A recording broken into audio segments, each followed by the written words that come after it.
you go.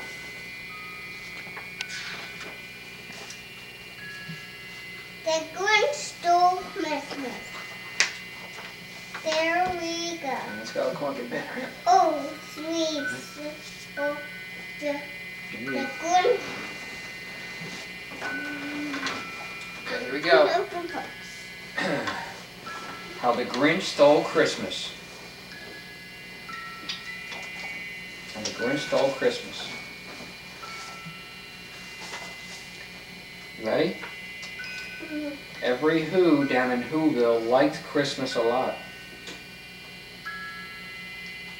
But the Grinch, who lived just north of Whoville, did not. The Grinch hated Christmas the whole Christmas season. Now please don't ask why, no one quite knows the reason. It could be his head wasn't screwed on just right. It could be perhaps his shoes were too tight. But I think that the most likely reason of all, it doesn't have any there, does it? But I think that the most likely reason of all may have been his heart was 2 sizes too small.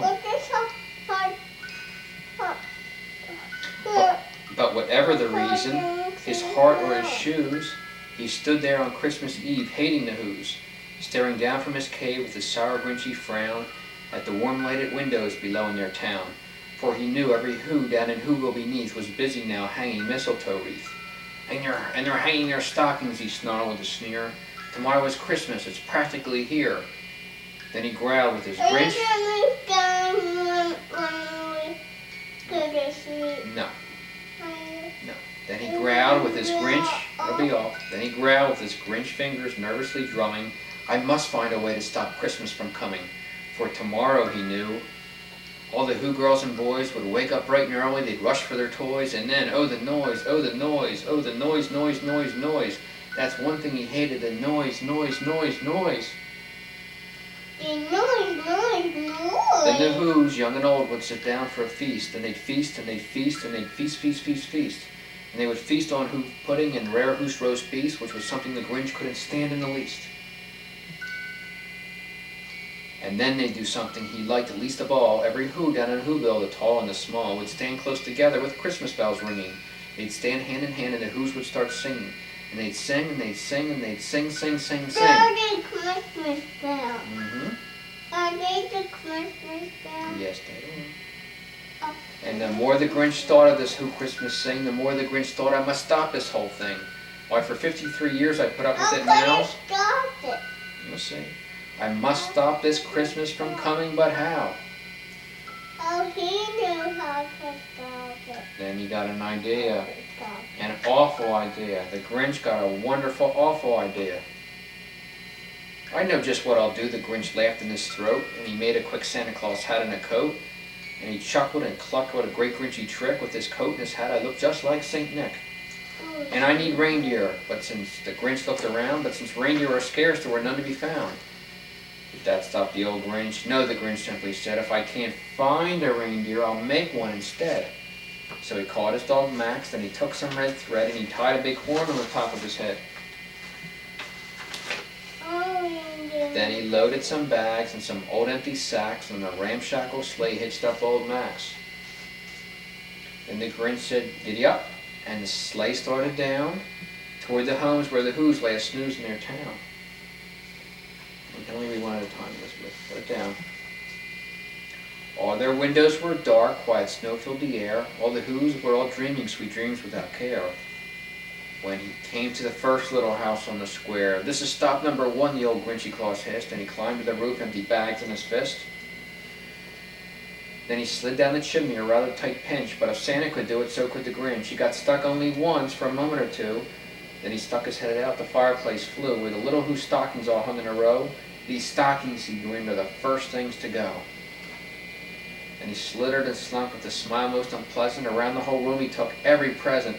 Pop guns and bicycles, roller skates, drums, checkerboards, tricycles, popcorn and plums. He stuffed them in bags. Then the Grinch very nimbly stuffed all the bags one by one up the chimney. Then he slunk to the icebox. He took the Who's feast. He took the Who's pudding. He took the roast beef. He cleaned out the icebox as quick as a flash, while that Grinch even took the last can of Who hash. He's mean. Yes, he is. Then he stuffed all the food up the chimney with glee, and now, grinned the Grinch, I will stuff up the tree. And the Grinch grabbed the tree and started to shove when he heard a small sound like the coo of a dove. He turned around fast and saw a small Who, little Cindy Lou Who was no more than 2.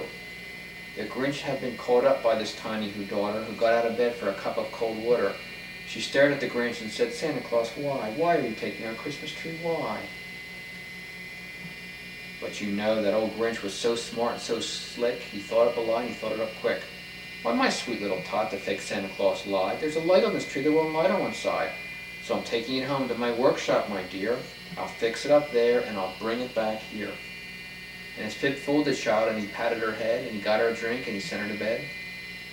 And when little Cindy Lou Who went to bed with her cup, he went to the chimney and stuck the tree up. And the last thing he took was a log for their fire.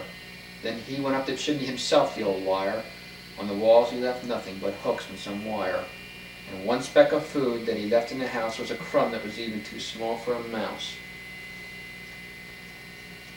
Then he did the same thing to the other Who's houses, leaving crumbs much too small for the other Who's mouses. It was 1/4 dawn, all the Who's still abed, all the Who's still a snooze, when he packed up his sled. Packed it up with their presents, the ribbons, the wrappings, the tags, the tinsel, the trimmings, the trappings. 3,000 feet up the side of Mount Crumpet, he rode with his load to the tip-top to dump it. "Pooh-pooh to the Who's," he was grinchiously humming. "They're finding out now that no Christmas is coming. They're just waking up. I know just what they'll do. Their mouths will hang open a moment or two. Then the Who's down in Whoville will cry, boo-hoo."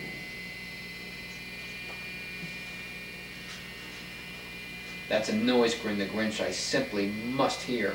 So he paused, and the Grinch put his hand to his ear, and he did hear a sound rising over the snow. It started in low, then it started to grow. But the sound wasn't sound. Why, this sound was merry. It couldn't be so, but it was very merry. How? He stared down at Whoville. The Grinch popped his eyes, then he shook. What he saw was a shocking surprise. Every Who down in Whoville, the tall and the small, was singing, without presents at all. He hadn't stopped Christmas from coming. It came. Somehow or other, it came just the same. And the Grinch, with his Grinch feet ice cold in the snow, stood puzzling and puzzling. How could it be so? It came without ribbons. It came without tags. It came without packages, boxes, or bags. And he puzzled 3 hours till his puzzler was sore. Then the Grinch thought of something he hadn't before. Maybe Christmas, he thought, doesn't come from a store. Maybe Christmas, perhaps, means a little bit more. And what happened then? Well, in Whoville, they say, the Grinch's small heart grew 3 sizes that day. And the minute his heart didn't feel quite so tight, he whizzed with his load through the bright morning light, and he brought back the toys and the food for the feast, and he himself, the Grinch, carved the roast beast. For his dog. It was Doggy Max, right? For the, Which one's next? this one. The best Easter picnic ever. Signs were all over town. Everyone is coming to the great picnic, to the great Easter picnic. The bunnies are bringing Easter eggs to the picnic, and the Easter bunny is getting all dressed up. The hens and the little chicks pack their picnic baskets. Little chicks love yummy seed cakes and corn muffins. The little ducklings help their parents. They are putting fresh blades of grass and seeds in their basket. Little puppies would rather wrestle than help. "Don't forget my favorite bone," Puppy says. Puppy said. The frogs catch flies for their picnic lunch. Leapfrog is a fun way to catch flies. "These plants will make a nice lunch," says Mr. Turtle. "It's too bad you can't come to the picnic, Goldie," Tammy Turtle says to Goldie Goldfish. All the animals gather at the river's edge. The Easter picnic is on the other side of the river. "Welcome, everybody," yells the Easter Bunny. "Thank you for the ride, Mr. Turtle," says Hannah the Hen. "Here we are, Easter Bunny." Everyone spread out their picnic basket. "I'm hungry," says Paw Puppy. "You're always hungry," says his mother. The Easter Bunny reads a story to the little animals, while the grown-ups hide the Easter eggs. "I found one," cried Diane Duck. "I found 2, says Charlie Chicken. "Who found them?"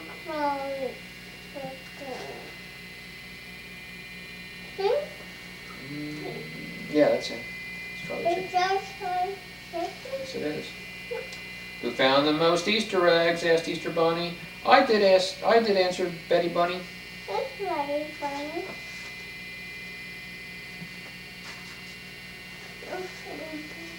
It's very funny. Watch out, I can't see, little girl. Is that very funny? Right. Bunny and Puppy like to race. Who is the fastest? Little Frog and Little Chick like to jump. Who can jump the highest? Who can lift the most Easter eggs? Not us, say the little chicks. Who can run the fastest? Who jumped the highest? Who lifted the most Easter eggs? Asked the Easter Bunny. Everyone is a winner at the Easter picnic and everyone gets a medal. This is the best. Everyone got to try first the middle. Then they give middle to Frog. This is the best Easter picnic ever, Franny Frog says to Charlie Chicken. It's getting late. It's time to clean up and pack up the picnic baskets. Goodbye, they say as they shake hands. Happy Easter. This was the best Easter picnic ever. All the animals had a great day, but it's time to go home. Good night, Bunny, says Mama Bunny. Sleep tight, my little chick, says Mother Hen. Night, night, say the little ducklings. Sweet dreams, Puppy, says Mama Puppy. What is this, Mama? Shall I croak you a lullaby, asked Mother Frog? Shh, says Mother Turtle. Little Tina's already fast asleep. Happy Easter, everybody.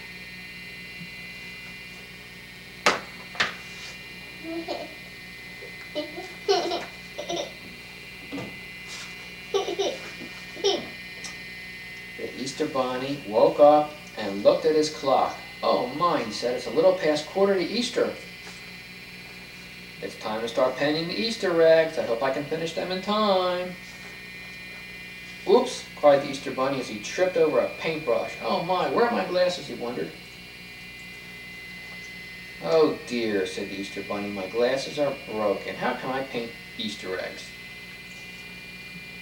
Here come Della and Danny Duck. Why do you look so sad, Easter Bunny? It's almost Easter. Look at my glasses, the Easter Bunny said sadly. I will take you to the eye doctor for new glasses, Easter Bunny, said Della Duck.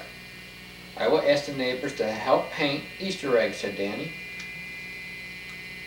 Danny Duck visits the mice, the monkeys, and the rabbits, and the raccoon, and the frogs, and the fox.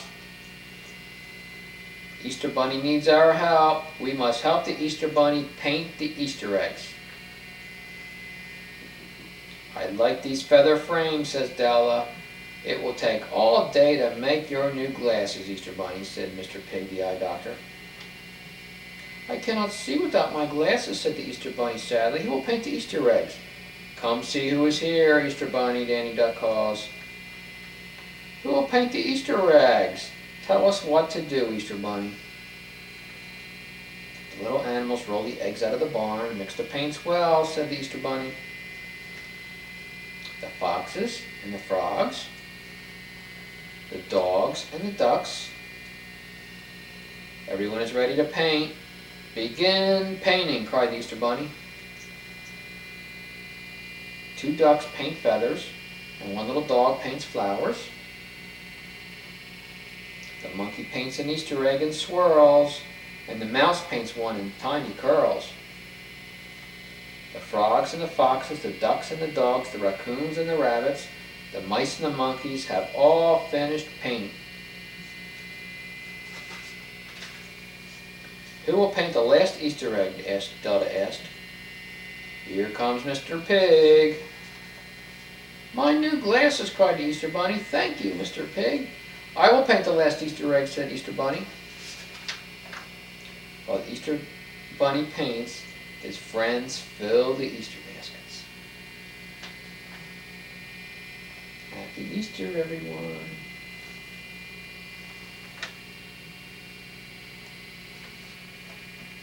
Night, night time.